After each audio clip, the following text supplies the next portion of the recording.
সমাজে আইনজীবীদেরকে তেমন একটা ভালো চোখে দেখা হয় না, কারণ অনেকের মতে অনেকের ধারণা যে যারা আইনজীবী অথবা যারা উকিল, যারা কথাটা বলে যারা উকিল, তারা নাকি বিভিন্ন ধরনের অসৎ কাজ করে, যারা ঘুষ নেয়, অন্যের টাকা নেয়, যার কারণে তারা জান্নাতে যেতে পারবে না। এই ধরনের বহু প্রচলিত কথা আমাদের সমাজে আছে এবং আমি নিজে ছোটোবেলা থেকে এসব কথা শুনে আসছি যে ও তো উকিল, এই ধরনের। কিন্তু এক উকিল খারাপ বলেই যে আপনি সব উকিলকে খারাপ বলবেন, ব্যাপারটা কিন্তু এরকম না। আর এরই প্রমাণ হচ্ছে আমাদের কোটা আন্দোলন। কোটা আন্দোলনের সময় আপনি কি দেখেছেন যে উকিলদের, আমাদের যে আইনজীবী, তাদের ভূমিকা কতটুকু, কত বেশি ভূমিকা ওনাদের। মঞ্জুর আল মতিন ভাই, আপনি এই আইনজীবীটাকে আপনি খুব ভালো করে দেখেন। ওনাদের মতো আইনজীবী হওয়া কিন্তু আসলেই ভাগ্যের ব্যাপার, কারণ উনি যেরকমভাবে প্রতিবাদটা করেছে, যে সুন্দর করে ওনার উপস্থাপনা, আর উপস্থাপনা সুন্দর হবে না কেন, উনি তো একজন উপস্থাপকও ছিলেন।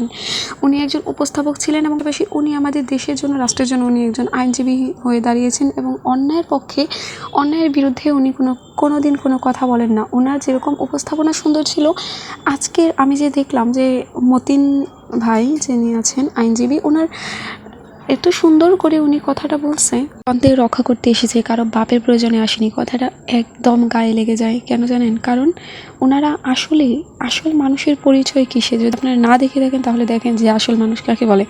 কারণ ওনারা শিক্ষার্থীদের জন্য এসেছে, ওনারা শিক্ষার্থীদের জন্য পুলিশের গাড়ি পর্যন্ত আটকেছে এবং তারা হাইকোর্টে একটা নোটিশ দেয় যেখানে লেখা যায় যারা সাধারণ শিক্ষার্থী তাদের উপর কোনোভাবেই গুলিবর্ষণ করা যাবে না, তাদেরকে কোনোভাবেই আহত করা যাবে না, অথবা কোনো আদেশ ছাড়া কেন তারা এটা করবে। এখানে তো শিক্ষার্থীরা তো হাতে শুধুমাত্র লাঠি অথবা সেটাও থাকে না, তাহলে তাদেরকে অকারণে অযথায় কেন এই কাজটা করা হবে বা ওদের উপর কেন এই জিনিসটা বর্ষণ করা হবে, সেটা নিয়ে তারা ইতিমধ্যে হচ্ছে যে হাইকোর্টে তারা এই জিনিসটা দিয়েছে। যারা একগুচ্ছ সাংবাদিক, একগুচ্ছ যারা আইনজীবী রয়েছেন তারা যে দিয়েছেন, এবং তার পাশাপাশি ওনারা হচ্ছে আমাদের শিক্ষার্থীদের জন্য অনেক কিছু করেছেন। তারা আমাদের শিক্ষার্থীদের অধিকার রক্ষার্থে পুলিশের গাড়ি পর্যন্ত আটকেছে এবং তারই পাশাপাশি তারা যতটুকু সম্ভব চেষ্টা করেছেন। এবং এই কথার প্রেক্ষিতে একটা কথা মাথায় আসলো, আমাদের ব্যারিস্টার সুমন